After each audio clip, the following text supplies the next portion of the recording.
Talvez a gente possa começar. O que você acha, Nós Eduardo? possamos, então, né? Bom Estamos dia. com 32 pessoas, inclusive Ah, palestrantes. é. Inclusive, palestrantes já é um bom número. Eu, bom, eu sou Eduardo Salomão, sócio da área bancária de Levi Salomão. Só vou fazer uma breve apresentação do que nós teremos hoje, né? O tema, primeiro sobre o tema. O tema é Big Tech e o mercado de pagamentos. Vai ser explicado no decorrer da exposição, não vou me estender. As Big Techs chegaram ao mercado de pagamentos, mas também a outras atividades de fintechs, etc. E o nosso objetivo aqui é abordar de uma forma bem prática, estratégica também, quais as cautelas, e sempre acrescentando informações novas, né? Sem aquele, quais as cautelas, oportunidades, se você for uma Big Tech, e também quais as cautelas e oportunidades se você não for e tiver que adotar uma estratégia em relação à chegada delas, né? E você pode não ser uma big tech por ser uma empresa de uma instituição de pagamento, por ser o que o Gabriel Corre chama de uma empresa de sonhos, que é aquela empresa da pessoa, né? Que ela criou, que ela idealizou. E quem é que vai estar conosco nessa explicação? E pela ordem de exposições, primeiro o Luiz Assis. O Luiz Assis é nosso colega no departamento bancário do escritório. Ele é um advogado muito experimentado e renomado na área bancária, na área também de pagamentos, e com experiência fora. Ele foi advogado também do Deutsche Bank na Alemanha, em Frankfurt, né? Em segundo lugar, a segunda palestra vai ser do nosso convidado, prezadíssimo convidado externo, o doutor Gabriel Corre. O Gabriel é chefe do jurídico regulatório da Stone Pagamentos. Ele também é coordenador do comitê jurídico da ABPAG, da Associação Brasileira de Instituições de Pagamento. Ele é eleito um dos 40 melhores advogados do mundo em regulação bancária pela prestigiosa publicação Global Banking Regulation Review. E mais importante do tudo isso, ele é uma pessoa que conhece profundamente o mercado de pagamentos e a sua regulação, e é extremamente criativo. Então vai ser muito bom para nós ouvi-lo, desde já agradeço. Aí, na sequência, nós temos, depois o Luiz falará sobre regras gerais do mercado, sobre os tipos de instituições de pagamento, como elas se comparam, como se interpenetram. Depois, o Gabriel sobre aspectos estratégicos da chegada das Big Techs. Em seguida, o Dr. Fernando Perassoli, que é um advogado com uma experiência vasta do nosso escritório, experiência em mercados de capitais, experiência em direito societário, vai falar sobre modelos, tanto para modelos, auditoria e cuidados na estruturação dessas operações, que possam envolver Big Techs ou ser motivadas pela chegada delas, ainda que não as envolvam. Finalmente, a doutora Gabriela Forsman, que é uma advogada jovem nos anos, mas muito experiente em investigações e na área concorrencial, que é a dela, vai falar sobre os aspectos concorrenciais dessa entrada no mercado, né? O que se pode fazer, como reagir, como o direito concorrencial vê todas essas operações, ou pode ser usado em relação a todas essas operações. Gabriela teve muita experiência desde assunto da Operação Lava Jato, mas também tem experiência internacional. Ela trabalhou no escritório Hogan Lovells no Japão, em Tóquio, né? Com isso, então, eu só faço uma última ressalva, que aqui é uma obra aberta, não tem moderador, até porque não é debate político. Então, as perguntas são bem-vindas a qualquer momento. Pode ser interrompendo a exposição, podem ser feitas com a câmera, com o microfone, podem ser feitas pelo sistema de mensagens desta plataforma também, tá certo? Podem ser dirigidas a todos, podem ser dirigidas individualmente a um dos palestrantes. Fiquem à vontade e espero que aproveitem. Bom dia a todos. Obrigado, Eduardo. Obrigado a todos pela presença nessa fria manhã. Pensando ontem à noite sobre como nós chegamos ao ambiente, ao cenário atual do mercado de pagamentos, eu me lembrei de uma conversa ainda da época em que eu era advogado interno, o Eduardo já adiantou em qual banco, no Deutsche, e uma vez conversando com um executivo que tinha recém-chegado da Alemanha, como expatriado, aliás, uma executiva, comentou que, de fato, o sistema financeiro brasileiro era muito avançado, muito moderno, não deixava dever nada para sistemas financeiros de países considerados adiantados da Europa, bancos muito sólidos, mas uma coisa não funcionava tão bem quanto poderia, que era a interligação entre os bancos. Tudo funcionava muito bem no seu próprio banco, mas depois, quando se tratava de transferência de dinheiro, a coisa era burocrática, demorada, cara, se usava cheque, DOC, que demorava 2 dias para compensar, cobrava-se tarifa. E esse era o ambiente. O que isso tem a ver? Isso tem a ver com o serviço de pagamento. Transferência de dinheiro significa pagamento. Era um serviço a mais prestado pelo banco, dentre outros, talvez nem o preferido, porque pagamento significava sair dinheiro do banco. Então, era um serviço a mais. E havia os cartões de crédito, que eram emitidos pelas administradoras e que também não eram um serviço regulamentado. Não havia uma regulamentação específica de serviços de pagamento autônoma. Isso até 2013 não havia uma regulamentação. Claro que as formas de transferência foram evoluindo, foram melhorando com SPB e tudo. E no começo, com o comércio eletrônico, começaram a surgir as wallets, que eu considero aqui talvez o primeiro movimento importante no sentido de serviço de pagamento fora do sistema financeiro tradicional. Então, a pessoa que fazia a compra num site de comércio eletrônico e não queria colocar o seu cartão de crédito lá, abria uma conta numa dessas wallets, abastecia a conta com o seu cartão ou com boleto bancário, como quisesse, e fazia a compra a partir daqueles saldos da wallet, que não era uma coisa regulamentada. Emitia dinheiro de banco imobiliário e aquelas fichas podiam ser usadas nas lojas que aceitassem.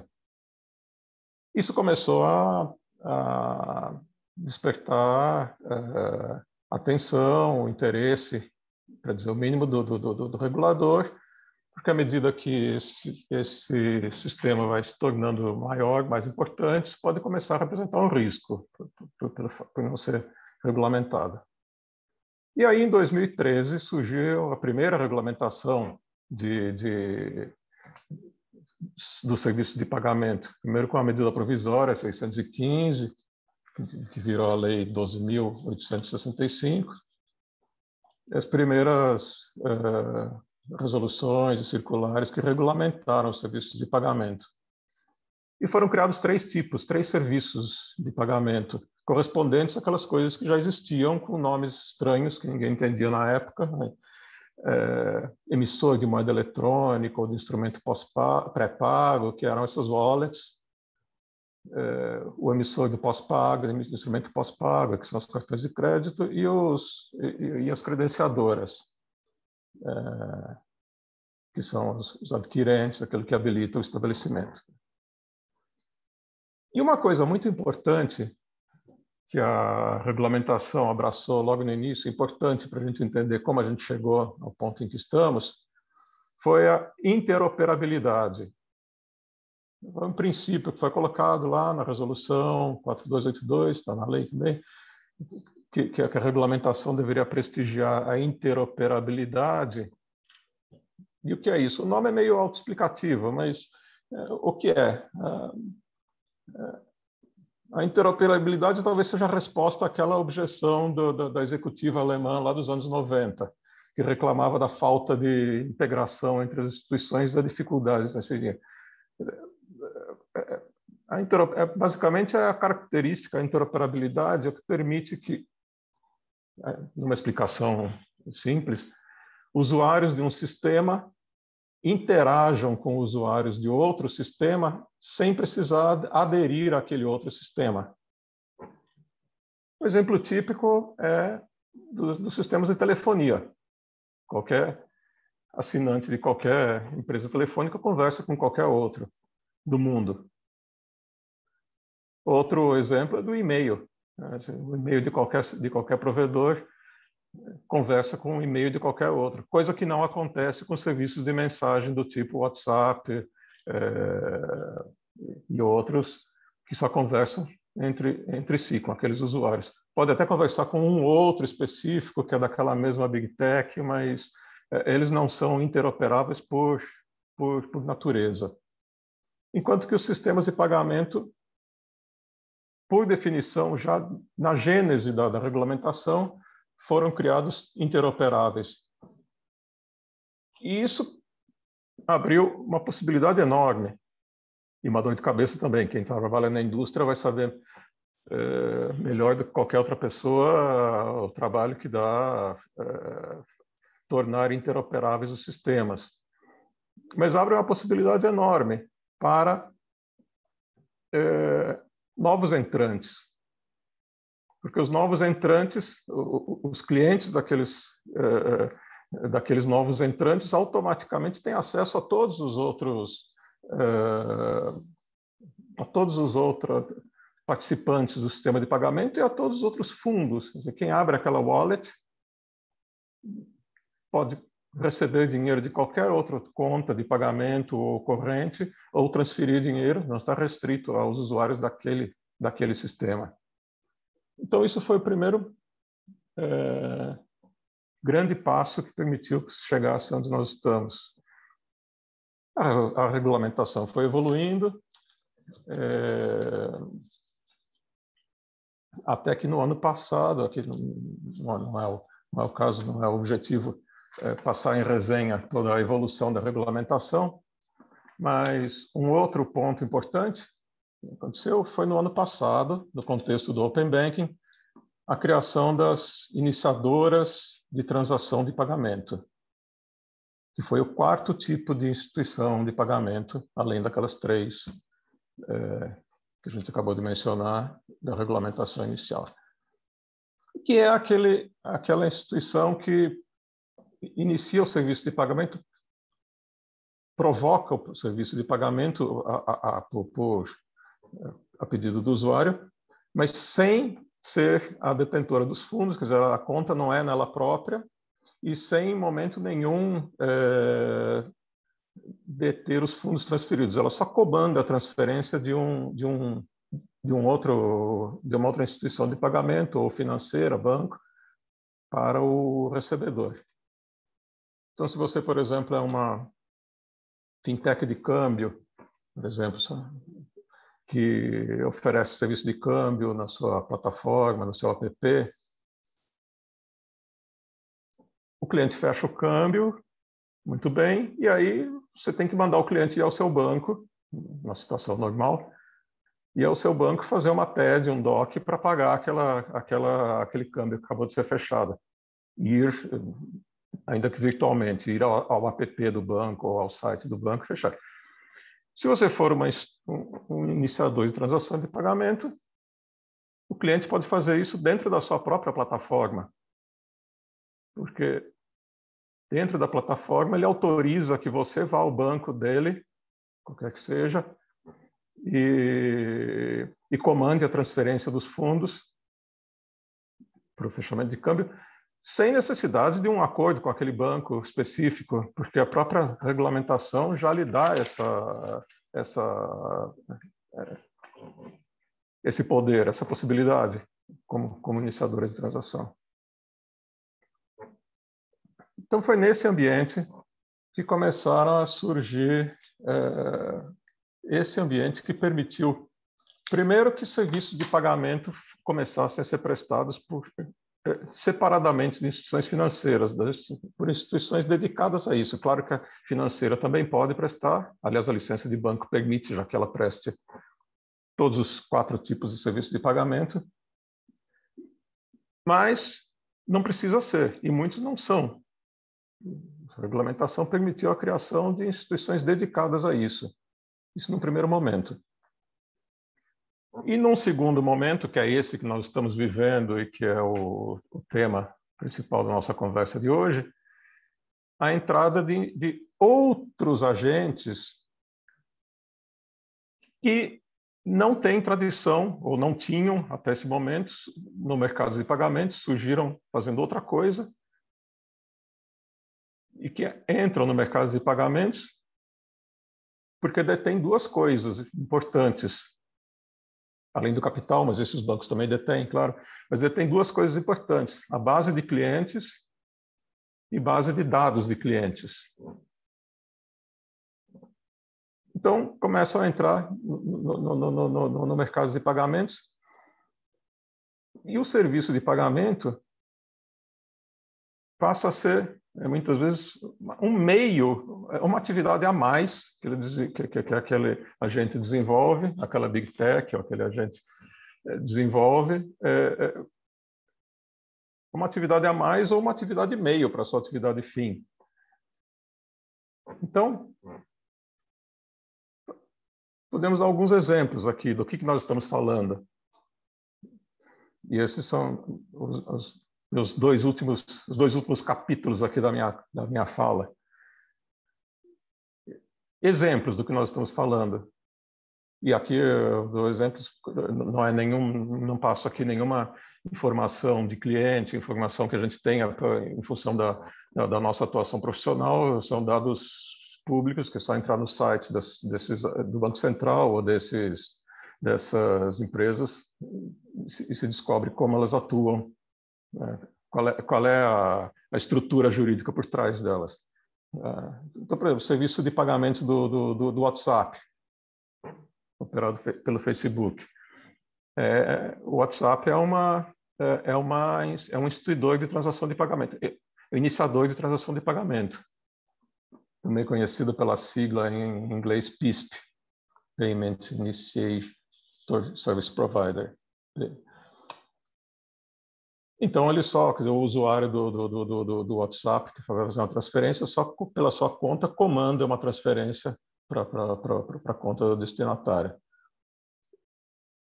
Outros, como, por exemplo, Apple Pay, Samsung Pay, operam contas pré-pagas.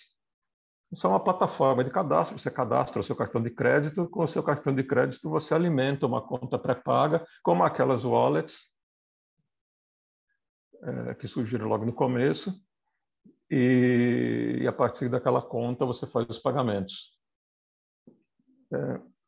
Mesmo sistema de plataformas do tipo iFood ou 99, por exemplo, só que essas fazem uma coisa a mais. Elas surgiram como uma plataforma de serviços, elas são subcredenciadoras, elas subcredenciam estabelecimentos para receber o pagamento, restaurantes, no caso da iFood e outras do gênero, motoristas, no caso da 99 e outros do gênero. Então, elas subcredenciam para a aceitação daquele meio de pagamento, pague com iFood, pague pelo app da 99. Só que, em um certo momento, elas passaram a oferecer também contas de pagamento. Por quê? Porque o dinheiro já passava por ali, então por que deixar o dinheiro ir embora? Surgiu uma oportunidade. Quer dizer, se o restaurante, o motorista recebe através... Por que não oferecer uma conta onde ele possa receber e aí o dinheiro fica ali e daquela conta ele paga outras coisas? E a mesma coisa para o lado de quem paga. Porque as empresas atuam no que chama de mercado de 2 lados. Tem 2 grupos de clientes, que são os que pagam e os que recebem. Então, elas passaram a oferecer contas de pagamento para os 2 lados. E à medida que o dinheiro sai do sistema bancário ou é alimentado através de um cartão de crédito, ele fica ali dentro. e ele começa a transitar ali por dentro das próprias contas de pagamento. Isso nunca vai substituir completamente, imagino, o pagamento por cartão de crédito, até porque as pessoas, num país como o Brasil, não todas podem pagar à vista, então elas sempre vão precisar daqueles 30 dias do cartão de crédito. Mas, de certa forma, isso tira uma grande parte dos recursos para esse sistema separado de pagamentos. E, por último, como último capítulo aqui, já como uma introdução ao que será desenvolvido pelos próximos apresentadores, isso tudo permite que se divida, que se chegue a uma certa tipologia de operações. Então, como essas empresas se estruturam? Primeiro, contratualmente, com a prestação de serviço. Essas contas de pagamento, por exemplo, que as empresas que a gente acabou de mencionar oferecem para os seus clientes, nem sempre são oferecidas por elas próprias. Muitas vezes existe uma instituição de pagamento por trás que o cliente nem vê. Isso está nos termos de uso, o cliente poderá ser oferecido por terceiros, mas a chamada, que o mercado chama de parceria white label, quem presta o serviço para o cliente é aquela plataforma. Por trás existe uma IP, que é simplesmente um prestador de serviço para a plataforma, e que pode até ser trocado, se eventualmente não estiver desempenhando a contento, ela pode ser trocada. O relacionamento do cliente é com a plataforma. Então,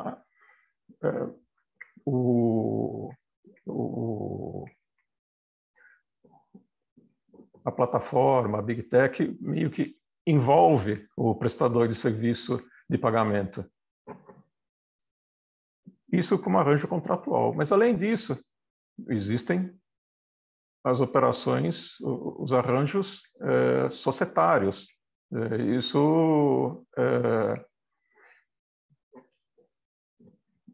A entrada desses novos agentes se dá muitas vezes por operações societárias, e que essas serão comentadas nas próximas, mas eu já posso adiantar aqui uma tipologia, 3 tipos de operações, 3 famílias de operações são o que a gente vê em geral. Uma é a empresa de pagamento comprando alguém. E esse alguém pode ser ou uma outra empresa de pagamento, ou uma sociedade, uma outra empresa que presta serviço complementar, como tecnologia, importantíssimo,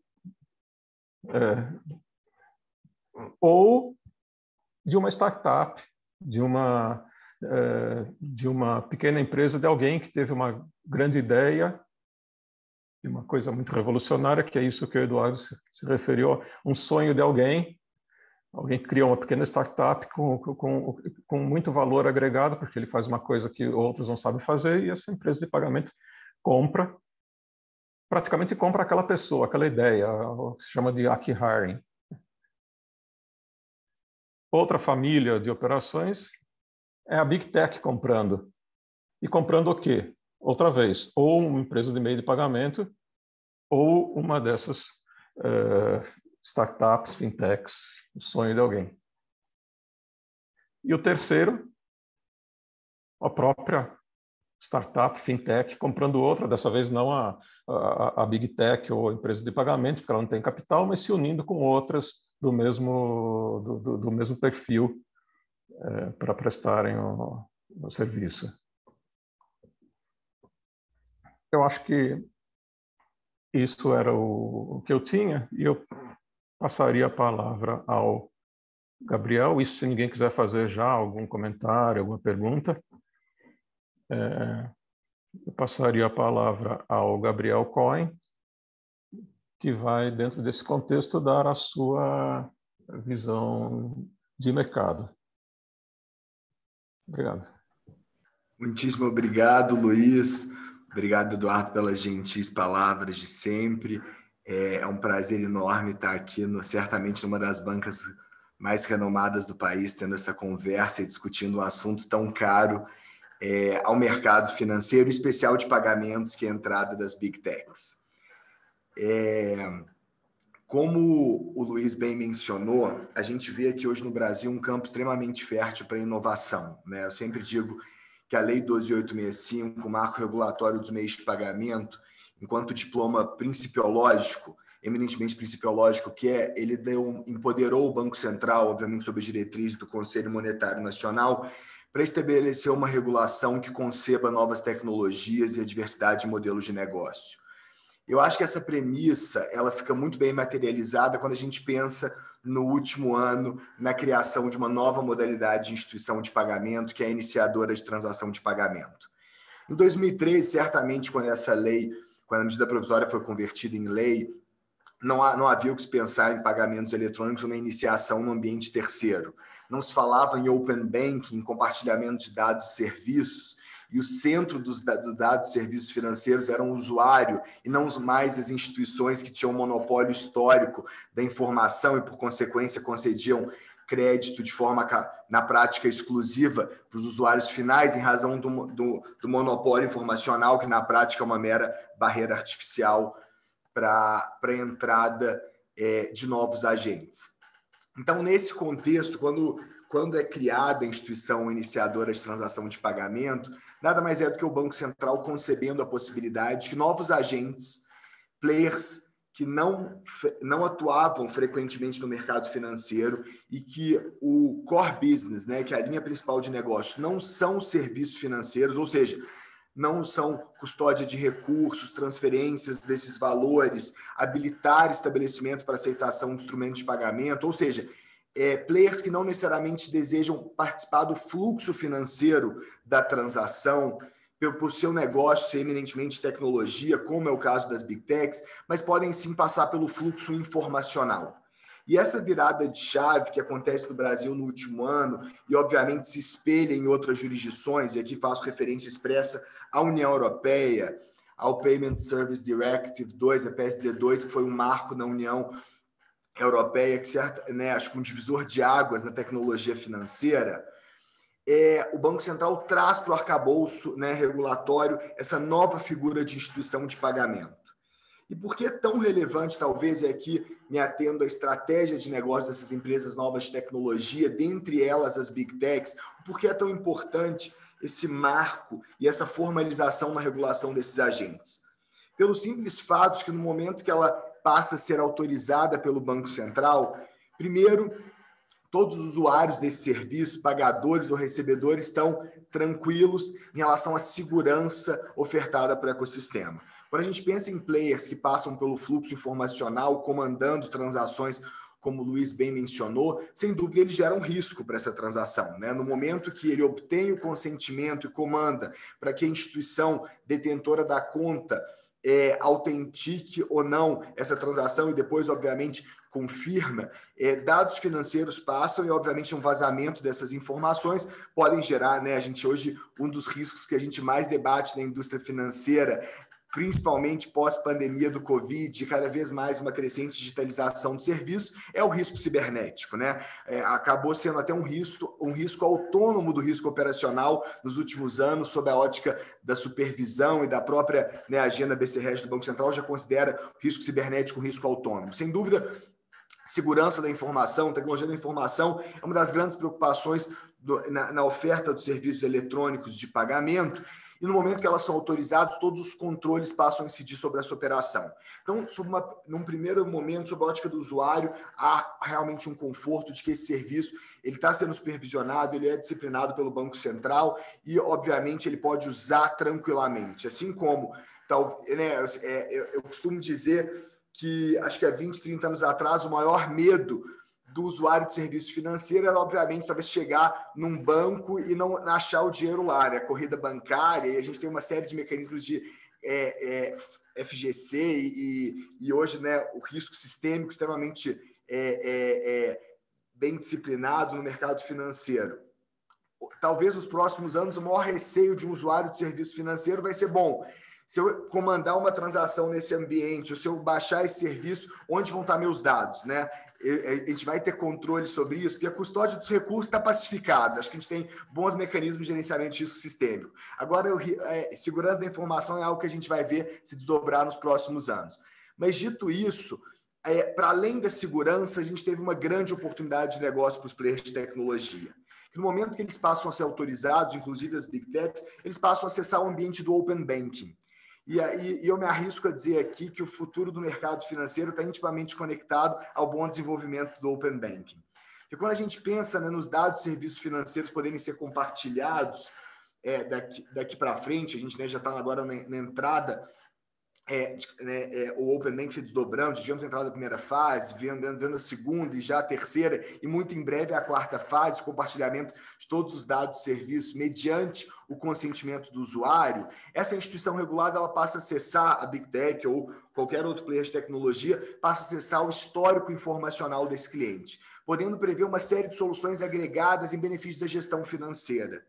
E aí, quando a gente pensa hoje, né, nas necessidades do usuário de serviço financeiro brasileiro, acho que não tem como falar numa boa gestão financeira do seu negócio. A nossa, e aí eu digo pelo próprio desenrolar da indústria financeira, é muito comum a gente ver, na maioria dos varejistas, já as maquininhas, os meios eletrônicos de pagamento, mas você vê muitas vezes acompanhado da maquininha um espeto, uma espécie de espeto de churrasco, que é onde ele coloca a filipeta uma a uma das vendas que ele faz. No final do dia, o que ele precisa fazer? Somar tudo com uma boa máquina de calcular para conciliar.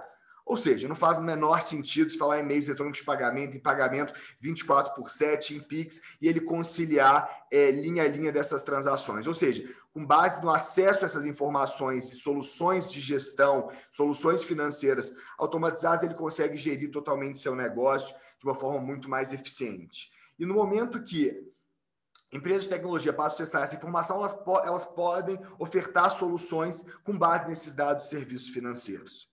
Então, eu acho que com essas duas premissas, né, de segurança e com a premissa de acesso aos dados e informações no ambiente eminentemente regulado do Open Banking, sem dúvida, o iniciador de transação de pagamento, ele tem um ambiente extremamente fértil para desenvolver o seu negócio.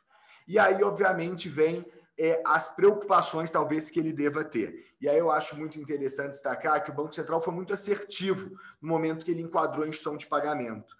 Porque, assim como outras instituições de pagamento, o iniciador de transação, ele, logo no início da sua operação, ele deve observar uma série de regras em benefício da segurança que eu mencionei. Então, hoje, uma instituição de pagamento iniciadora de transação autorizada pelo Banco Central, ela deve observar controles internos, né, regras de PLD e de combate ao financiamento ao terrorismo, segurança cibernética, ele deve ter uma ouvidoria, né, para, obviamente, reclamações dos seus clientes e melhor atendê-los, obviamente, se o primeiro chamado não for devidamente atendido. Ele, contabilmente, ele precisa adotar o COSIF, né, as rubricas contábeis de instituições reguladas, ele precisa manter patrimônio líquido, capital social. Então, há, de fato, uma série de regras e procedimentos prudenciais e de conduta para que, obviamente, ele possa competir em pé de igualdade e acessar as informações necessárias e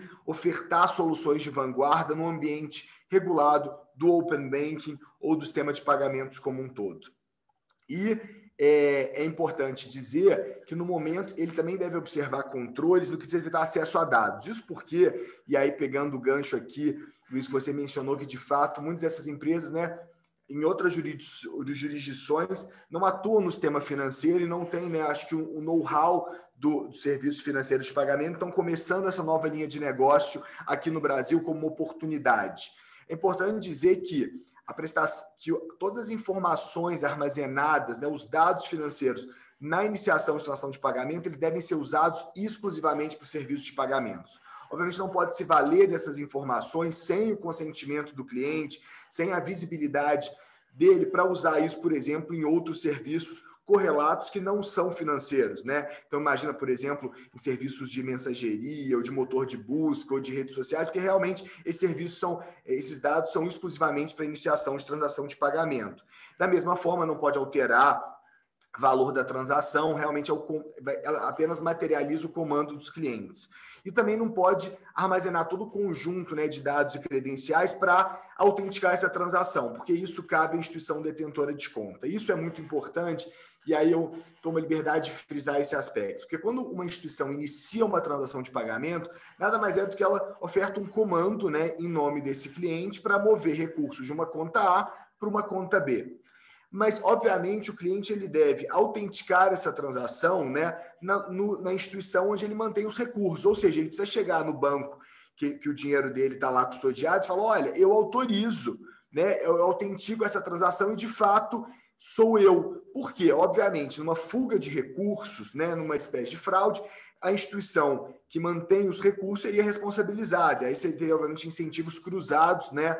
Um oferta de serviço e a responsabilidade é de outro. E no final do dia, quando a gente pensa em serviços, pagamentos financeiros, a gente tem, né, acho que em primeiro lugar, a gente tem eficiência e, obviamente, soluções que atendam os usuários finais, pagadores e recebedores, mas acompanhado disso a segurança para que, obviamente, esses usuários consumam esse serviço e não se tornem rapidamente obsoletos, né? ou ineficazes. Então, acho que com base nessas premissas, né, do iniciador de transação de pagamento, a gente vê o que? Novos modelos de negócio surgindo.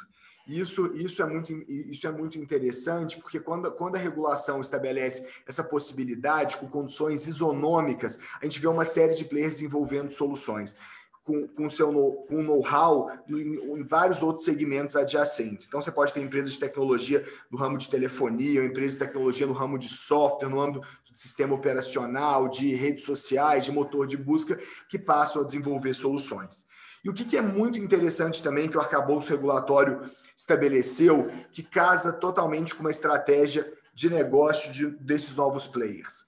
Que no momento que um ente ele se torna iniciador de transação de pagamento, ele se torna participante de um arranjo de pagamento. Por quê? Quem inicia uma transação que ocorre, né, de alguma forma. Um exemplo, é possível iniciar uma transação de Pix, iniciar a transação de DOC, de TED, de boleto, de cartão de débito, de cartão de crédito, ou seja, qualquer forma que há de conectar pagadores e recebedores. A gente tem aqui, obviamente, um arranjo de pagamento, porque o arranjo de pagamento nada mais é do que um conjunto de regras que disciplinam uma transação entre pagador e recebedor, e iniciar uma transação por consequência é possível nos mais diversos arranjos. Obviamente, no Brasil, a gente hoje só vivencia a iniciação de transação de pagamento por cartões, né? A gente ainda não tem os mecanismos que estão sendo preparados pelo regulador na esfera do Open Banking para iniciar transações por TED, DOC, PIX, na prática. Hoje, via de regra, a iniciação ela ocorre por cartões. Mas o que é interessante? Porque o iniciador ele passa a ser um participante do arranjo, de modo que as regras se aplicam a eles de forma isonômica e o acesso é não discriminatório. Isso é muito relevante quando a gente pensa no acesso de grandes players, sobretudo com bases irreplicáveis de usuários. Eu digo isso porque, obviamente, quando empresas, né, de grande porte que trazem consigo uma base irreplicável de usuários, sob uma perspectiva de concorrência, eu acredito que a Gabriela deve talvez trazer isso adiante, há realmente uma preocupação no que diz respeito a direito de acesso, né? Direito de acesso, portabilidade, para que de fato nenhuma barreira artificial seja erguida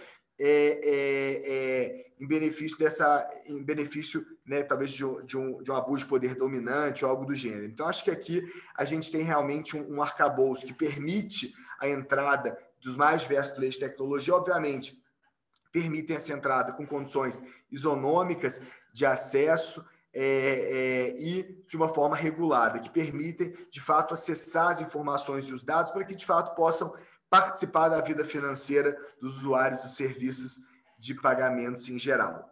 Acho que sem prejuízo de a gente, né, debater provocações e atender questionamentos, acho que inicialmente eram essas as principais considerações. Obrigado, Gabriel. Agora, Fernando, por favor. Bom dia a todos. Obrigado, Gabriel. Obrigado, Eduardo, pela introdução. O Luiz, né, fez uma introdução sobre um pouco do histórico da regulação de instituições de pagamentos, traçou já o que a gente está chamando de tipologia de possíveis operações societárias relacionadas ao tema, né, e o Gabriel, dando continuidade, trouxe com clareza aí os desafios e oportunidades do mercado, em especial essa novidade, né, do ponto de vista regulatório, das iniciadoras de transação de pagamentos, né? E minha ideia aqui é nesse contexto e partindo da tipologia que o Luiz colocou, tratar um pouco do tema do ponto de vista de possibilidades alternativas societárias. Enfim, como todos sabem, o mercado de M&A está extremamente aquecido, no setor ainda mais, né? Então, a grosso modo, a gente escolheu essas três hipóteses. É claro que outras são possíveis, é possível imaginar outras variáveis disso, mas, né, enfim, em termos gerais, o que mais nos parece comum são essas três alternativas que o Luiz mencionou. Então, relembrando, a primeira, a gente teria na ponta compradora uma entidade de meio de pagamentos que compra uma sociedade estabelecida, quer seja uma outra empresa de meio de pagamentos ou uma sociedade que tem uma atividade complementar no campo tecnológico, ou compra uma startup, né? Compra essa inovação, essa ideia, essa novidade. A segunda hipótese que a gente coloca, a gente tem os mesmos targets, né? Mas o comprador aqui já seria uma big tech, que, então, entrando de uma forma ou de outra no cenário, no ambiente de meios de pagamento. E, por fim, uma terceira hipótese que a gente estaria nos dois polos, comprador e vendedor, a gente teria uma startup. Em qualquer desses cenários, claramente o foco é tecnológico, né? Fortalecimento tecnológico. Isso vale tanto para as hipóteses 1 e 2, que você tem como target uma empresa estabelecida, quanto na hipótese 3, na terceira hipótese que se aplica a qualquer uma das compradoras, você tem como target uma startup. Quando a gente fala do ativo target, uma startup, fica claro que o que se busca com essa aquisição, por óbvio, não são os ativos empresariais, nem mesmo a clientela, né? Não é isso que se busca, até porque nós estamos falando de uma startup, né? O que se busca aqui, como o Luiz também comentou, no final do dia são os talentos. Quer dizer, claro, a ideia que já foi concebida, ou a ideia que está em processo de desenvolvimento, né, e outras ideias que esses talentos são capazes de desenvolver. Então, no final do dia, muito é uma estrutura societária de aquisição de empresa, mas que no final que é muito mais próximo de um recrutamento desses talentos. Como o Luiz colocou, é um termo que no mercado é conhecido como acqui-hiring, né? Esse é um fenômeno que teve origem com as startups, no Vale do Silício, e foi importado, exportado para outros países também. Enfim, é um fenômeno bastante global. O que a gente vê aqui, um dado interessante que a gente vê na prática, é que tem um componente social e cultural, né, nessa estrutura, que no final do dia você imagina alguém que desenvolveu uma grande ideia, tem outras ideias, é muito melhor do ponto de vista social mesmo para os seus pares. Ele diz, olha, eu vendi minha ideia para uma empresa super conhecida, isso é uma chancela do sucesso desse empreendimento, sucesso de carreira. Então, às vezes, até do ponto de vista econômico, financeiro, não é a melhor alternativa para quem está vendendo, mas esse dado social, cultural, ele é relevante e ele é, sim, levado em consideração. Por isso que a gente tem cada vez mais esse fenômeno presente nessa indústria, né? Então, falando um pouquinho mais do acqui-hiring, que, mais uma vez, ele vale tanto na hipótese em que você tem como comprador uma empresa de meio de pagamento, ou você tem, né, como comprador uma big tech, ou, claro, uma startup. Então, nas três hipóteses da tipologia que a gente colocou, a grosso modo, ela é vista, claro que isso tem que ser avaliado caso a caso, mas a grosso modo ela é vista como uma alternativa mais barata, mais econômica do ponto de vista principalmente tributário, previdenciário, na medida que você está comprando uma empresa e não está contratando alguém como seu empregado. Então, a primeira avaliação que normalmente é feita e que deve ser feita é uma comparação de custo tributário previdenciário entre comprar essa empresa versus fazer uma contratação direta. Na aquisição de empresas você tem, né, claro, tem outras coisas, mas a grosso modo você tem do ponto de vista tributário que considerar o ganho de capital que eventualmente exista nessa venda. Então, o ganho de capital, a tributação vai de 15 a 22,5, é escalonada dependendo do tamanho do ganho. Por outro lado, numa aquisição direta você tem alguns impostos mais importantes, normalmente nessa contratação direta. É natural que você tenha um signing bonus, né, um bônus de contratação, é natural, não, comum, e sobre isso tem incidência de imposto de renda, 27,5%, outros tributos, contribuições sociais, FGTS, aproximadamente a tributação que incide sobre essa contratação inicial beira quase 40%, a gente não está falando de empregado, desculpa, a gente está falando de empregado e 20% quando não empregado. Claro que a base de cálculo aqui é completamente diferente, né? Quer dizer, não estamos comparando exatamente a mesma coisa, mas é um cálculo que tem que ser feito, né? Acho que como primeira diferenciação entre, bom, vou comprar uma empresa, vou fazer uma hiring versus vou contratar esses talentos como empregado, como prestador de serviço.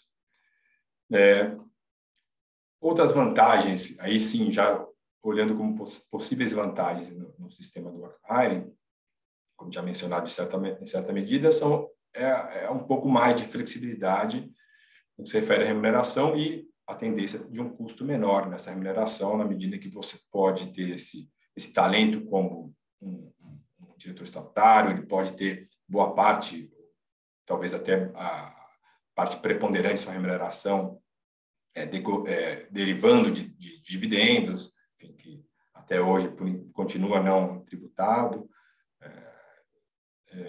Ele eventualmente pode ser um externo prestando um contrato, prestando consultoria, um contrato de consultoria, que a incidência tributária é muito menor do que se fosse um empregado. Mas claro que, quer dizer, são os modelos, né, no mundo ideal de custo.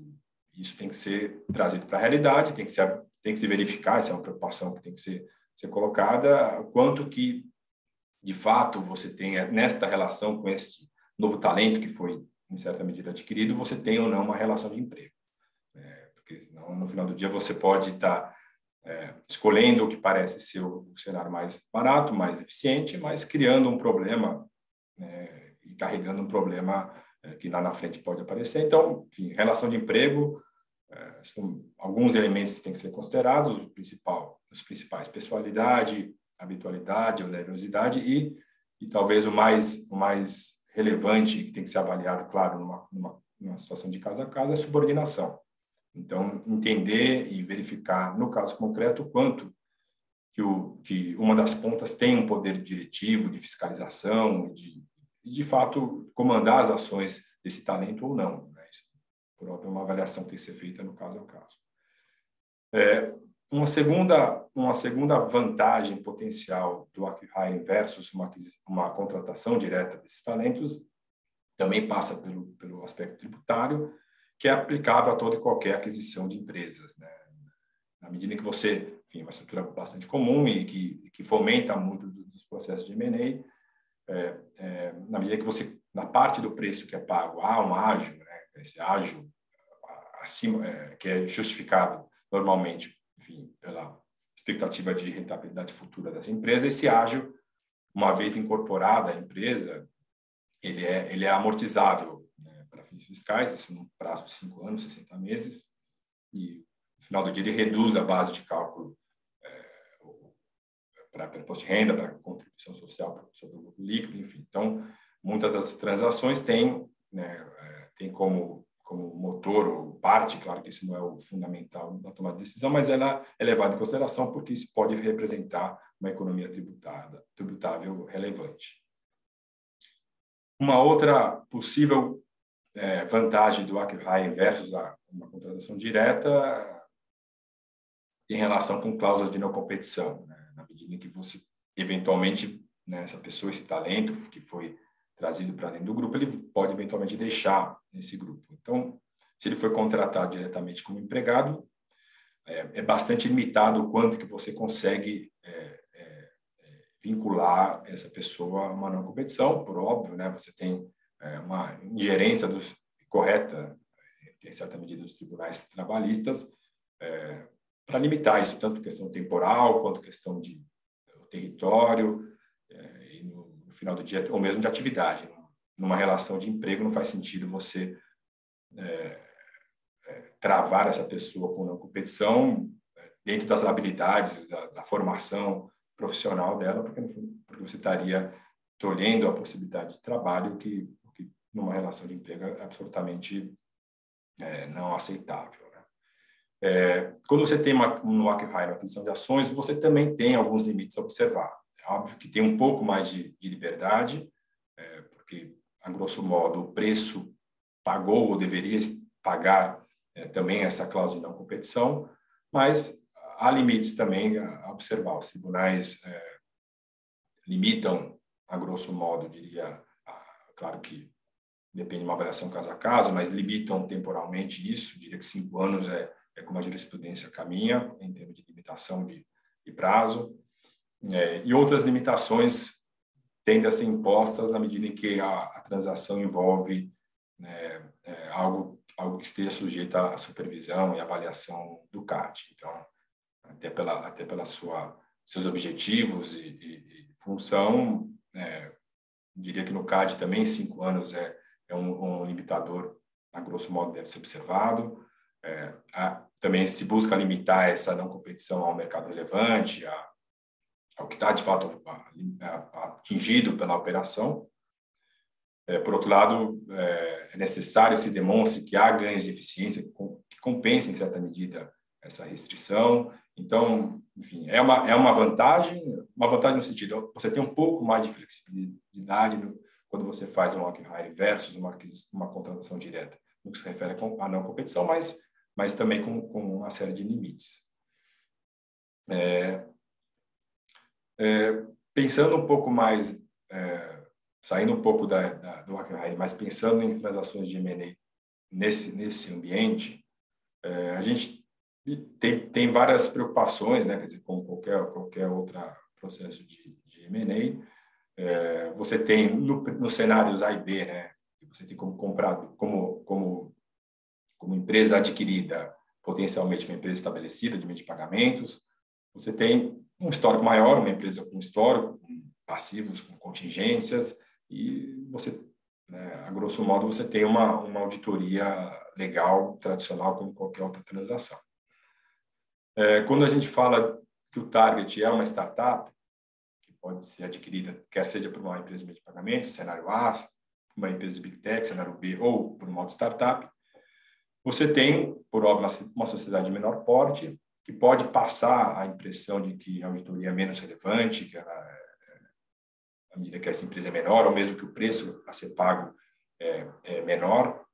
Mas, por outro lado, acho que isso que é uma falsa tranquilidade, porque exatamente por ser menor, essa empresa tende a ser mais informal. Então, é possível que existam, sim, não talvez materializados, mas muitas contingências passíveis de materialização, né, do ponto de vista fiscal, trabalhista, contratual. Então, o processo de auditoria, embora num ambiente com um target um pouco menor, ele continua muito importante.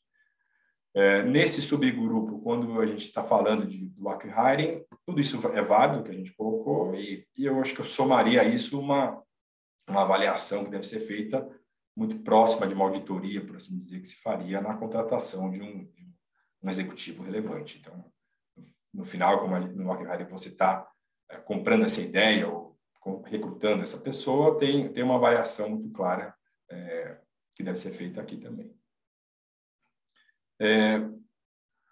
Continuando e com foco em aspectos importantes, eu selecionei 3 ou 4 focos importantes da auditoria. O primeiro, claro, é regulatório, né? Então, você tem que se verificar se esse ativo que está sendo comprado, ele necessita ou não de autorização do Banco Central para funcionar. A grosso modo, a gente tem iniciadoras de transação de pagamento, depende de autorização do Banco Central, então tem que se verificar se ela tem isso, né? Se tem essa autorização. Emissor de moeda eletrônica que tem atuação antes de 1º de março de 2021, você tem um escalonamento, né, até 2023, a depender do volume de transação, para precisar ter essa autorização. Então, a depender da situação concreta dessa empresa, ela precisaria ou precisará de autorização do Banco Central. Emissor de moeda eletrônica com atuação a partir de 1º de março de 2021, ele já depende de autorização, então isso tem que ser verificado. E credenciador e emissora de instrumento pós-pago, ela depende de autorização, a depender do volume de operações. É um dado um pouco mais objetivo, mas sem o escalonamento que é aplicável à emissão de moeda eletrônica. Então, enfim, isso tudo está na resolução 80 do Banco Central, com valores, datas e tudo mais, mas enfim, temos a grosso modo, claro, a necessidade de autorização do Banco Central é talvez o elemento mais importante de avaliação. Como a gente está falando de tecnologia, de programa de computador, softwares, um outro campo bastante importante de avaliação tem relação com propriedade intelectual.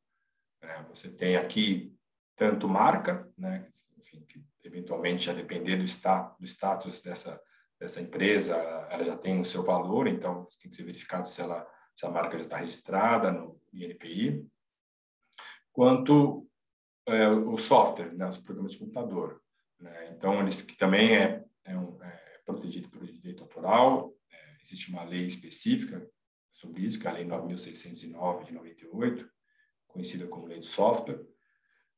O software, ele não é obrigatoriamente, ele não precisa necessariamente ser registrado no INPI para registro do direito, mas, evidentemente, na medida em que ele está registrado, isso traz mais tranquilidade, mais segurança numa transação de M&A, porque, enfim, acaba a discussão, ou pelo menos diminui sensivelmente a discussão sobre titularidade. E o que a gente vê muito na indústria é que não é tão comum o registro de software como é de marca, enfim, e há uma razão para isso. O software, são muitos softwares, né, numa operação como essa, não é um software, e esse software ele é atualizado com uma frequência bastante relevante. E o registro tem que ser feito no NPI, no NPI o software não é registrado pela sua utilidade, né, e sim pelo código, fonte, enfim. Então, cada atualização que ocorre requer um novo registro. Então, não é tão comum esse registro ocorrer, mas, claro, num processo de M&A, à medida que esse software tem sua relevância, isso tem que ser verificado e o custo-benefício desses registros versus a segurança que traz para a transação. Nesse contexto, acho que vale mencionar também a questão da relação entre o desenvolvimento do software e empregados. Então, em termos gerais, o empregado, né, salvo que haja uma estipulação em contrário, o direito, ele não tem direito, o software que é desenvolvido durante o trabalho, ele é da empresa, né? Então, o direito em relação a isso é da empresa. Mas isso tem que ser verificado, tem que ver se eventualmente existe algum contrato regulando essa questão, porque boa parte do ativo que está sendo comprado nesse contexto é exatamente essa ideia, esse software, essa inovação. Um outro ponto bastante importante em processo de M&A, acho que vale para toda e qualquer indústria, e diria que vale ainda com mais relevância no contexto que nós estamos falando é a Lei Geral de Proteção de Dados, né? Então, estamos falando de dados pessoais, a indústria, por óbvio, ela trata, né, e tem grande parte do seu valor com os dados pessoais que são coletados. E aqui eu diria, enfim, algumas notas, né? A Lei Geral de Proteção de Dados, a Lei 13.709 de 2018, houve uma certa confusão do ponto de vista de vigência ao longo do tempo, mas já há um bom tempo está claro que ela tem vigência desde setembro de 2020, e agora a gente tem um marco relevante, que é agosto de 2021, quando começa a incidir potencialmente as multas, né? Multas essas que são extremamente relevantes, né? Parâmetro legal por infração é de 2% do faturamento do grupo, limitado a 50 milhões, mas por infração. Então, estamos falando de valores bastante importantes. E aqui, em relação ao LGPD, são 2 pontos de atenção. Claro, verificar em que medida essa empresa target ela já cumpre com a LGPD, né, o que tem que ser feito, eventualmente, para que ela fique totalmente compliance com a legislação. E outro, enfim, isso vai para da auditoria legal no processo de M&A, e o outro, mesmo uma outra preocupação que tem que ser levada em consideração é todo o processo de auditoria em si, independente de eventualmente fechar ou não fechar o negócio, ele tem que respeitar uma série de regras que estão na própria LGPD. Então,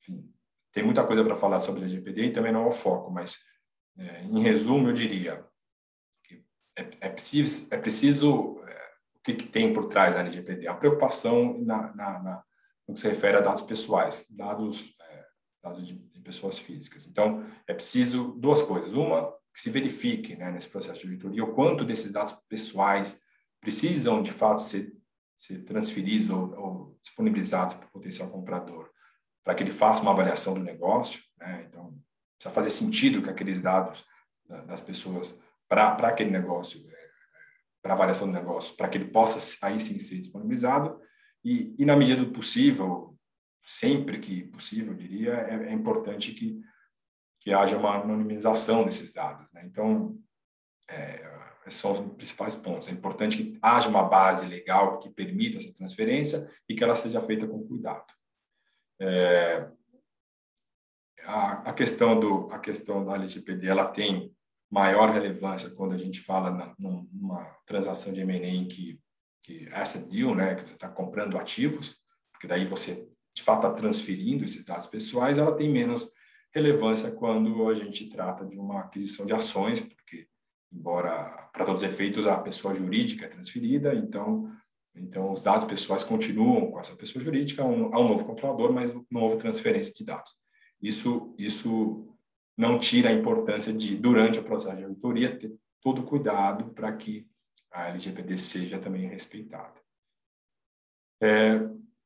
Por fim, em termos de risco, considerando que vale mais, né, talvez num cenário de acqui-hiring, tem todo o risco trabalhista, porque você não está sendo adquirido, não são ativos, e sim, você está adquirindo ideias e trazendo pessoas, então é importante que se verifique com cuidado, em especial quando a gente fala de startup, porque é bem provável, bastante comum que a relação não tenha sido na origem bem formalizada do ponto de vista de colaboradores, então não é incomum que haja um passivo tributário, trabalhista importante, né? Talvez de número não tão grande, mas considerando o contexto é importante que deve ser avaliado, né? Lembrando que a prescrição no campo trabalhista ela é de 5 anos, podendo até 2 anos da extinção do contrato. Então, é importante que seja feita uma avaliação cuidadosa de aspectos trabalhistas.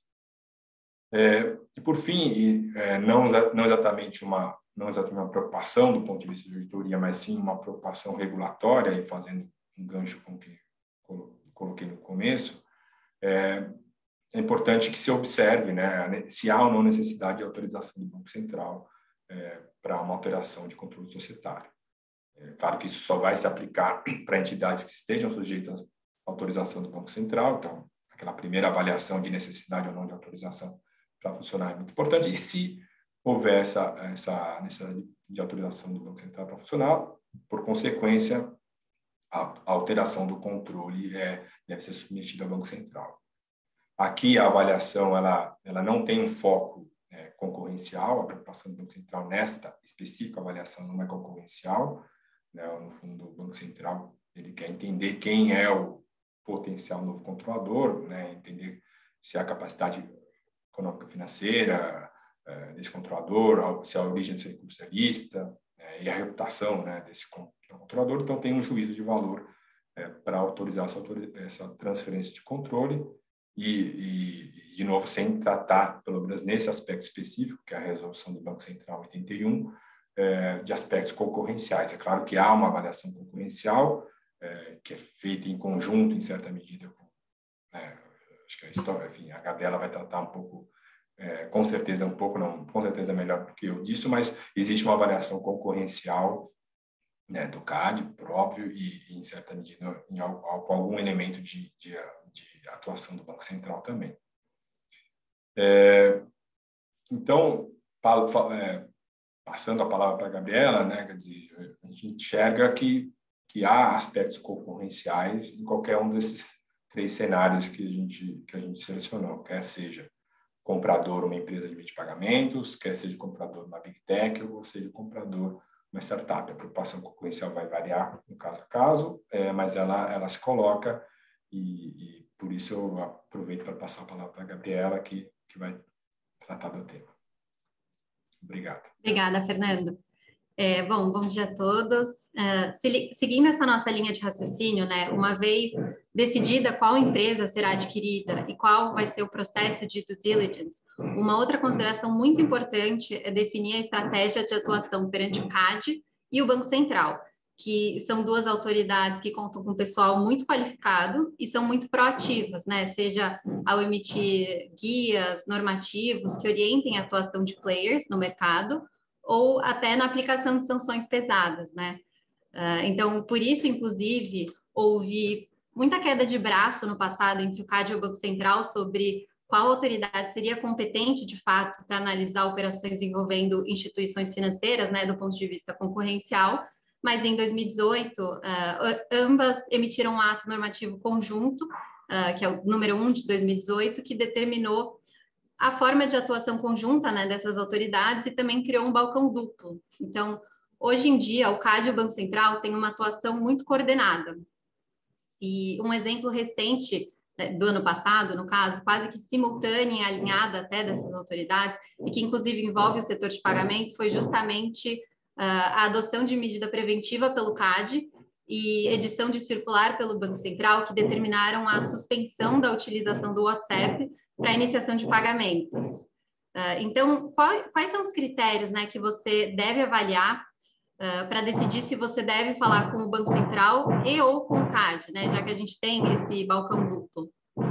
Em relação ao Banco Central, né, dentro das soluções de mercado aqui propostas, né, as tipologias que o Luiz comentou, a princípio, não é necessário obter a aprovação do Banco Central, uma vez que apenas operações, ou desde já, né, vamos dizer, atos de concentração, que é o termo técnico utilizado, envolvendo direta ou indiretamente instituições financeiras, devem ser notificadas ao Banco Central.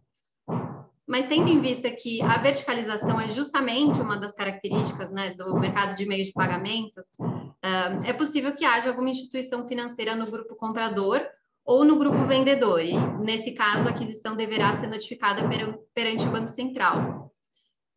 Como o Fernando mencionou, existe uma outra situação que demanda também esse envolvimento do Banco Central, né? Então, sempre que houver uma alteração de controle, mas nesse caso de instituição de pagamento, as partes devem solicitar a aprovação do Banco Central. E aqui eu já ressalto que são processos diferentes, né? São coisas diferentes. Então, o processo de autorização do Banco Central para a mudança de controle em instituições de pagamento tem um viés mais regulatório, né? Sobre os novos controladores.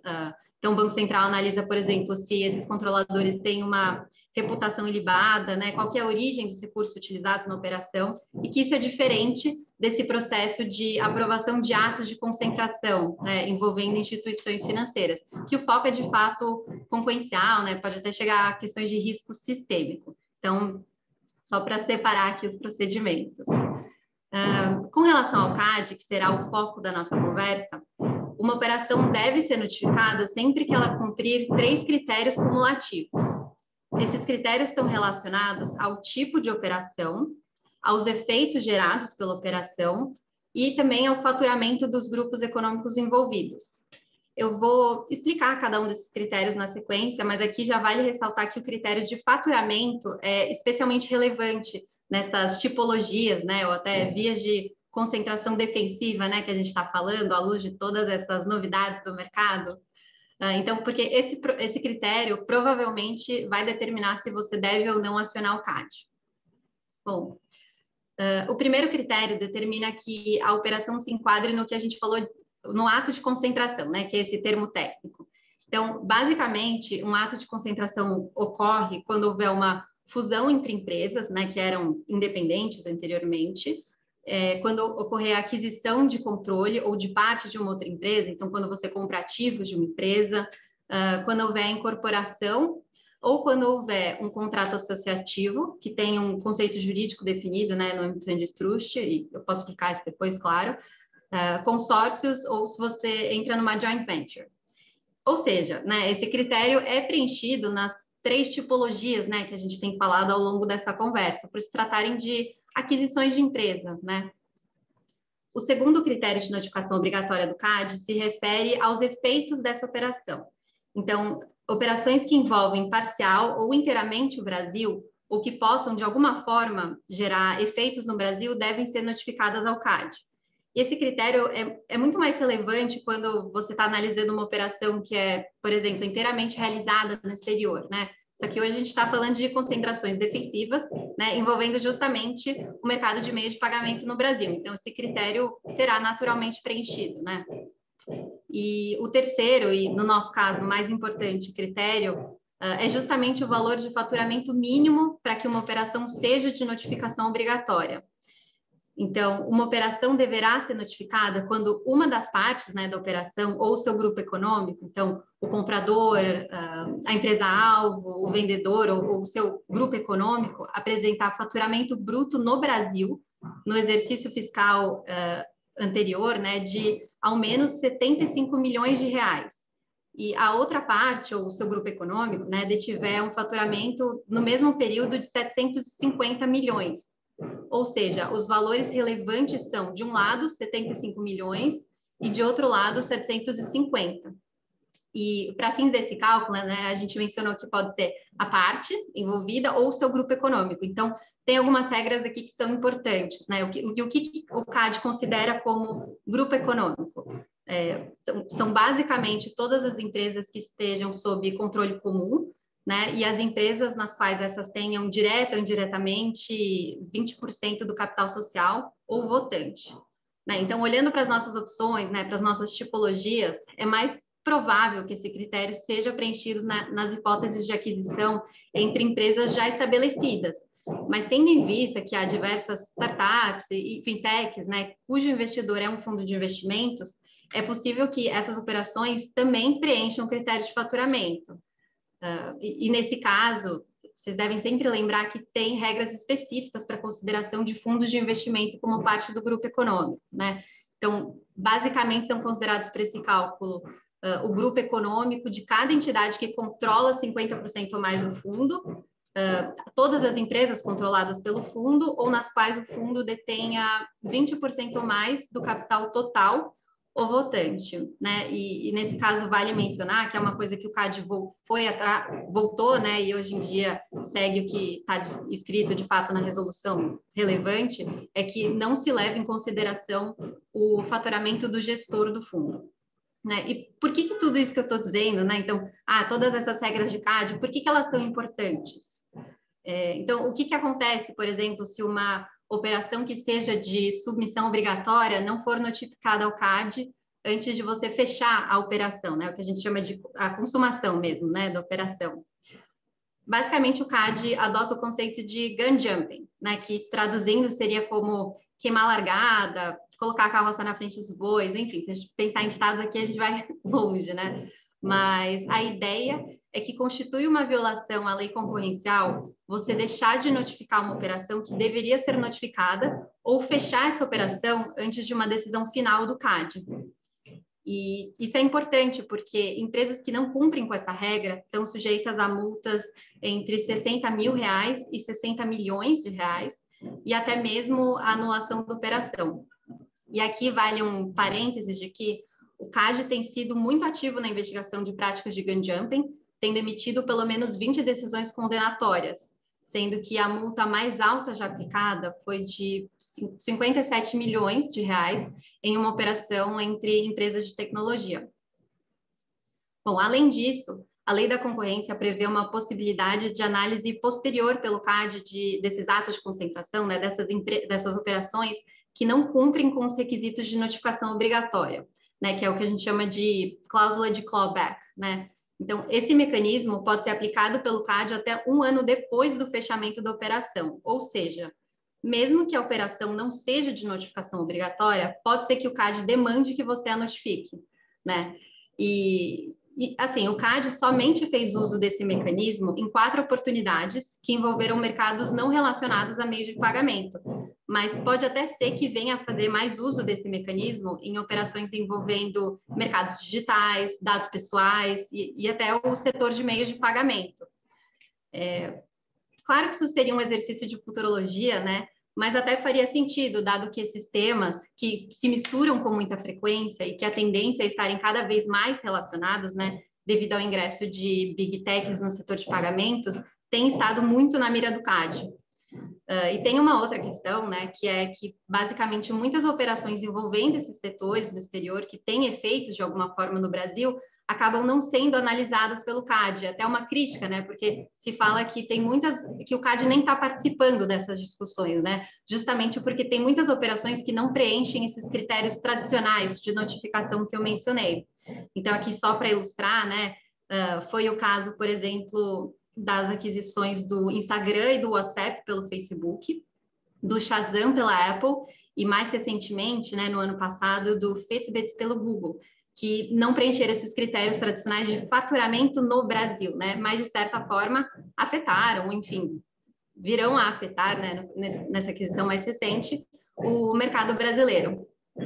E, para ilustrar a relevância prática desses temas, né, o CAD chegou a analisar a questão de dados, por exemplo, no âmbito de vários atos de concentração recentes, como foi o caso da aquisição da Hub pela Magalu, e até em casos que nós atuamos aqui no escritório. Claro que essas informações, né, que eu vou mencionar são públicas, mas, por exemplo, o contrato de parceria entre a Serasa e a Claro, e até a aquisição da Lynx pela Stone, né? E aqui vale o disclaimer de que todas essas operações foram aprovadas sem restrições, né? Então, o CAD não vislumbrou nenhum problema concorrencial.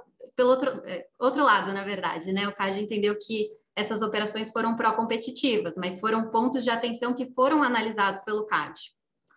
E aqui, né, uma atualização, digamos, né, esse hot topic que eu mencionei foi, inclusive, objeto de entrevista na semana passada do, até então, superintendente-geral do CAD, e que agora se tornou conselheiro-presidente, o Alexandre Cordeiro.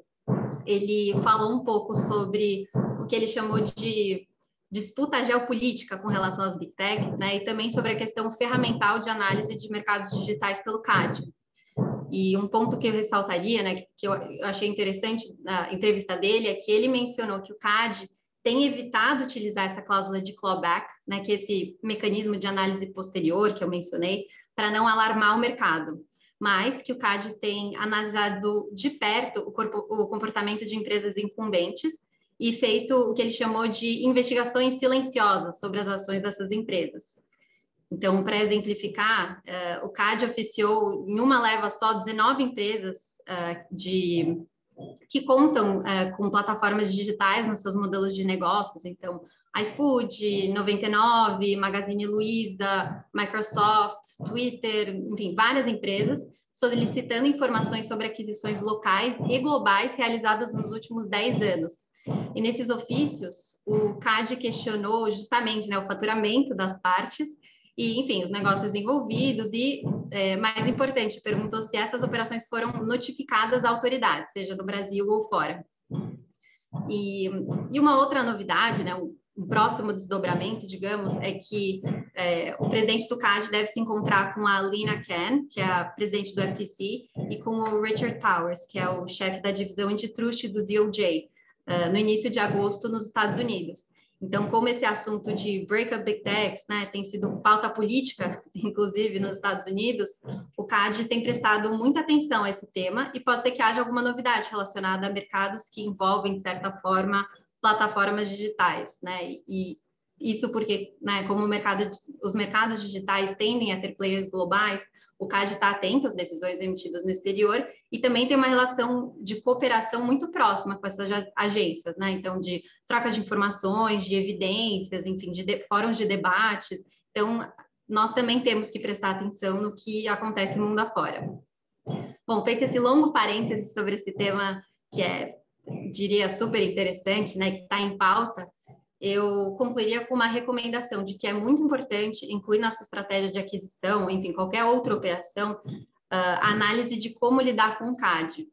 E, se vocês me permitirem, apesar da avançada hora, eu teria uma última consideração estratégica a ser pensada, né, especificamente no âmbito de atos de concentração, né, que seria a sua atuação como um terceiro interessado em operações do seu setor ou de setores relacionados. Ou seja, além da estratégia aqui de concentração defensiva, né, a gente está num mercado dinâmico, como o Luiz sempre fala, o mercado está mudando, né? A alternativa não pode ser sentar e chorar, né? Você tem que se mexer também e se tornar mais inovador, enfim.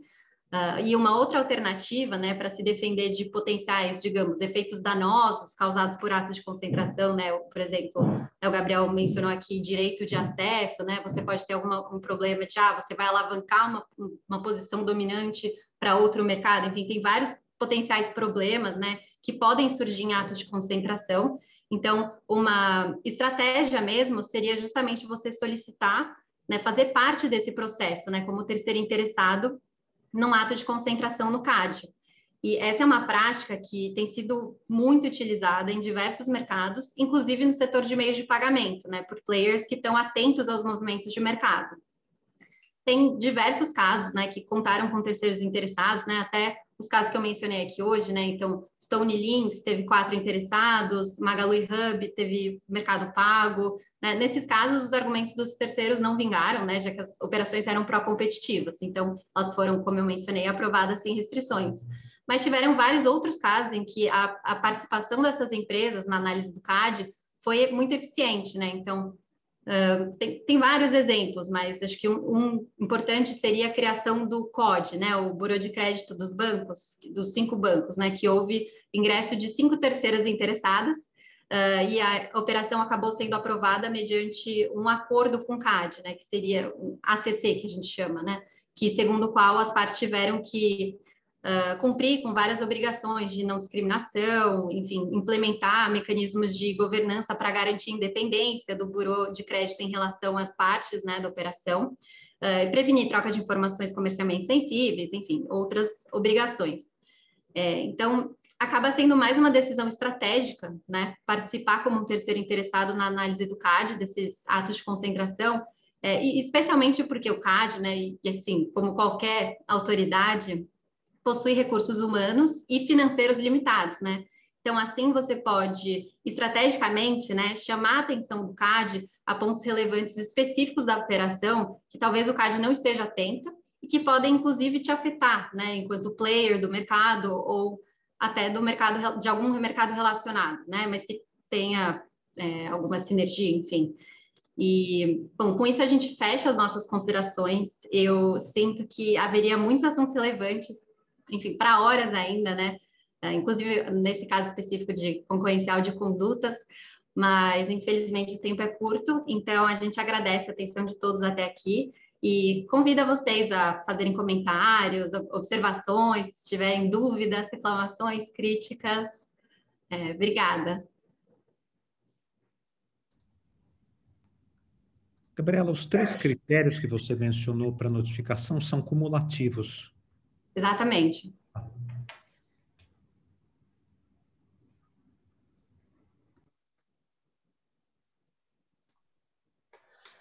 Muito obrigado, Gabriela, Fernando, Gabriel, indo na ordem inversa das falas. Então, por favor, sintam-se à vontade, nossos participantes, amigos. Obrigado, Rui, pelo comentário colocado aqui no chat já. E, por favor, quem tiver perguntas, comentários, sinta-se à vontade.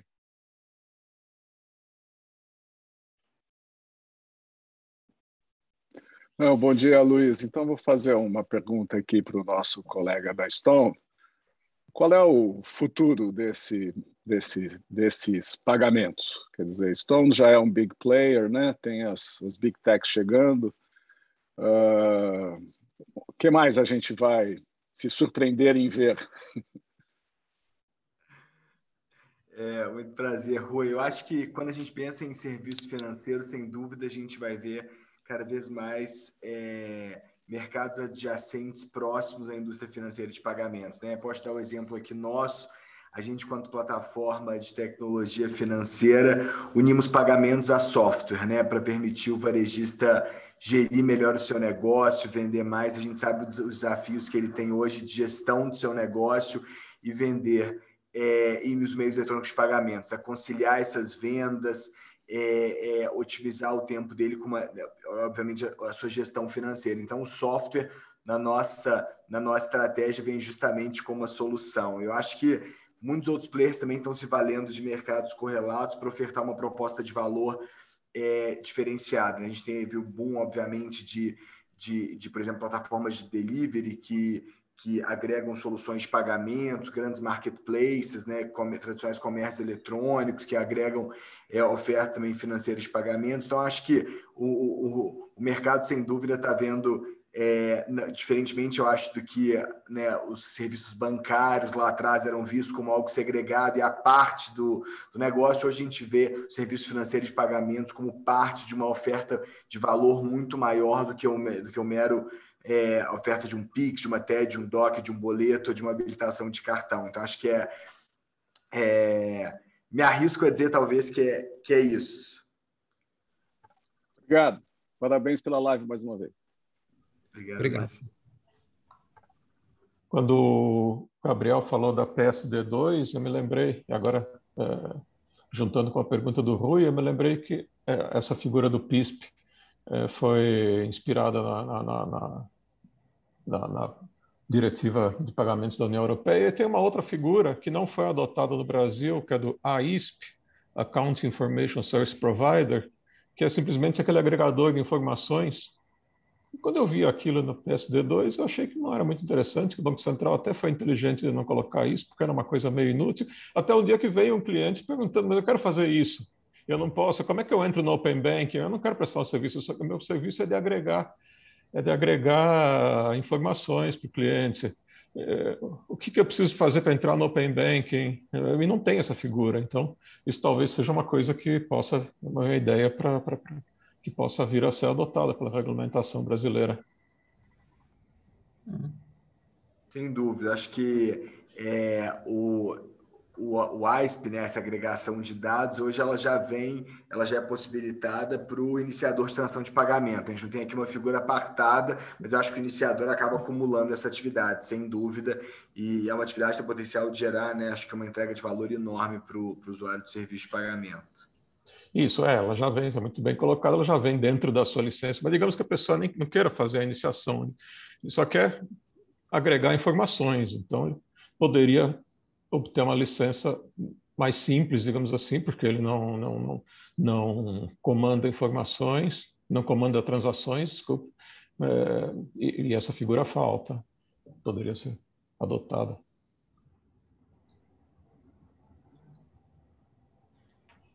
Temos aqui uma pergunta no chat do Pedro.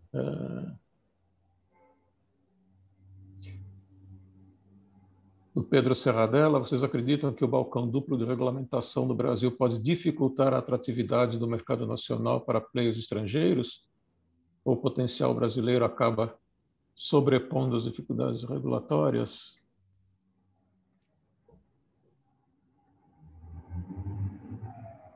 Gabriela, uma percepção sobre isso? Acredito que não. Não acho que vai. Acho que muito pelo contrário. A regulação aqui tem se mostrado, e acho que, né, seja o Banco Central na esfera da regulação financeira, seja, né, a própria CAD quanto a autoridade antitrust, tem se mostrado muito pró-competição, estabelecido de fato um campo fértil aberto, né, para a indústria financeira de pagamentos. A gente viu nos últimos anos, né, uma série de ações do CAD que permitiram uma abertura da indústria na prática, né, o acesso isonômico, a não discriminação, a possibilidade, de fato, de interoperar, né, os agentes da indústria e diferentes soluções. Da mesma forma, o Banco Central muito preocupado com a eficiência do setor e com a diversidade de modelos de negócio e realmente a competição como uma grande premissa para a atuação, seja no que diz respeito as mais diversas batalhas dele, desde a competição como catalisador da redução do custo de crédito, redução do spread bancário, até no mercado de pagamentos, a democratização dos recebíveis de cartão, ou da redução de custo dos serviços financeiros. Então, acho que aqui a gente tem visto um ótimo cenário para inovação e para empreendedores. E além disso, também tem uma questão de, assim, acho que as duas autoridades são muito pró-mercado, elas são muito pró-competitividade, abertura, estimular, então, essa interoperabilidade.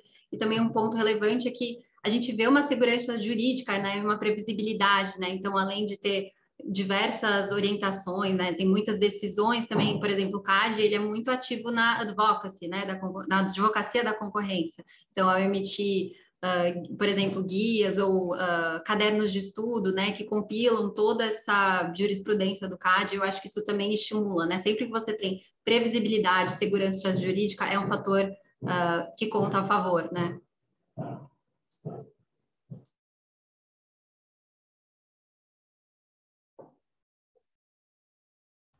Sem dúvida.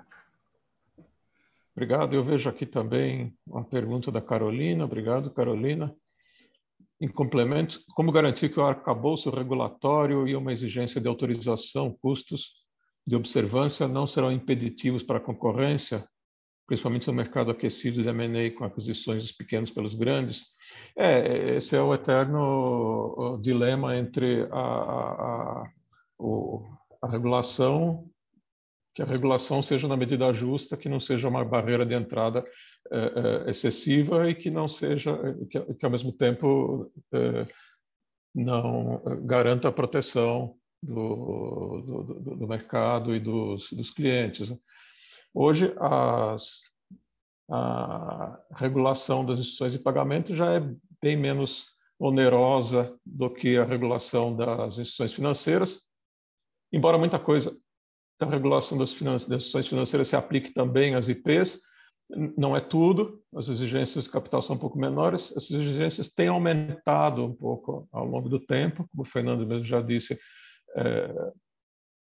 emissor de moeda eletrônica, todos passarão a precisar de autorização, independente de volume, mas ainda assim as exigências são menores. Alguns teve aquele edital isso, 78, né, Luiz? Que divide, o edital 78, que divide as instituições de pagamento em grupos, conforme elas façam parte ou não de conglomerados integrados por instituição financeira, ou sejam ou não líderes de conglomerado, e aí elas teriam estariam divididas em 3 grupos para efeito de aplicação da regulação. Alguns... Se me permite aqui, Luiz, acho que é o que a gente tem visto, até a regulação, acho que muito proporcional aos riscos imputados pelas instituições. Certamente, quando a gente pensa em instituições financeiras, por exemplo, que captam depósito e, obviamente, aplicam esses recursos e, obviamente, a alavancagem se torna um pilar inerente à atuação, a gente tem, obviamente, uma regulação prudencial proporcional, né, acho que afeta essa atividade. Quando a gente pensa na regulação de pagamentos, em que a atividade é custódia de 100% dos recursos de moeda eletrônica, ou a mera iniciação de transação de pagamento, que nem perpassa o fluxo financeiro, a regulação também se mostra proporcional com requisitos mais brandos. Então, acho que aqui a gente tem, de fato, esse olhar atento do regulador para conceber essa diversidade desse modelo de negócio e tratar os diferentes, né, de forma desigual. Exatamente, muito bem colocado. Alguns chamam de assimetria regulatória, mas o nome certo é esse que você deu, a regulação proporcional ao risco, que é como o Banco Central chama, já que elas não se alavancam.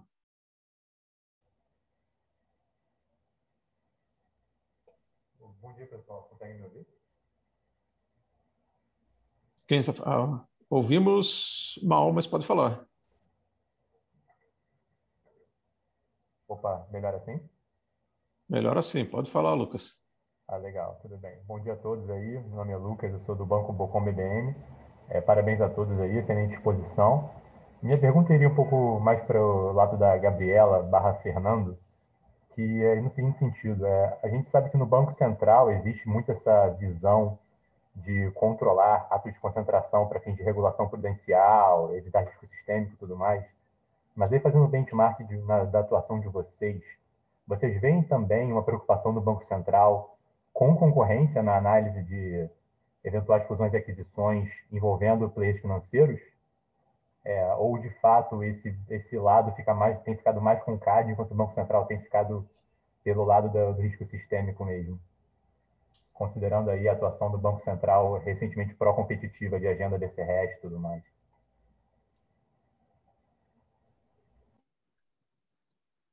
Quer comentar, Fernando? Quer que eu comece? Por favor.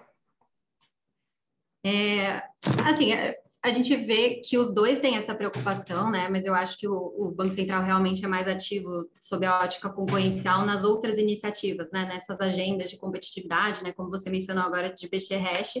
E a minha visão é que o CAD tende a ser um pouco mais, que o Banco Central tende a ser mais deferente ao CAD. Eu acho que isso, especialmente no que tende a condutas anticompetitivas, mas também um pouco em relação a atos de concentração. Mas o Banco Central tem se mostrado, sim, preocupado com atos de concentração envolvendo instituições financeiras. Não sei se você quer comentar, Fernando. Não, o Gabriel até, né, que está bem colocado. Instituições financeiras e só elas, porque nesse comunicado conjunto que você mencionou, resolução conjunta, a atuação do Banco Central ficou delimitada só às instituições financeiras ou grupos que sejam integrados por instituições financeiras. Porque é lá que ele tem competência pela Lei 4595 para atuar também na matéria concorrencial.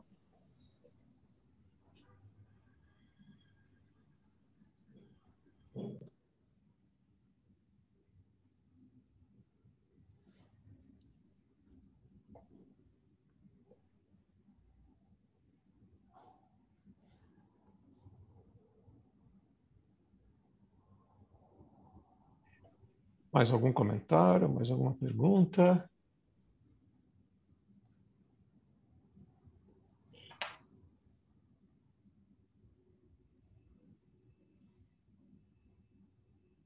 Talvez não, nós podemos ficar aqui o tempo que as pessoas quiserem, mas também não vamos prolongar muito e ocupar demais o tempo de vocês. Então, se não houver outros comentários, outras perguntas da parte dos participantes ou dos outros palestrantes, podemos ir nos encaminhando para o encerramento.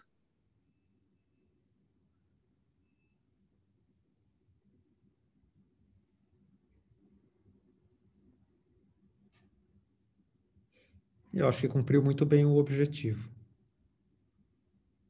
Esperamos que todos saiam um pouco mais esclarecidos sobre esse assunto. Obrigado a todos pela presença.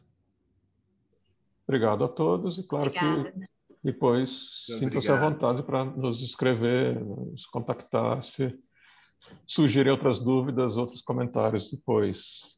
A gente está à disposição. Muito obrigado. E bom dia a todos. Bom dia a todos. Obrigado, bom dia. Obrigada, bom dia.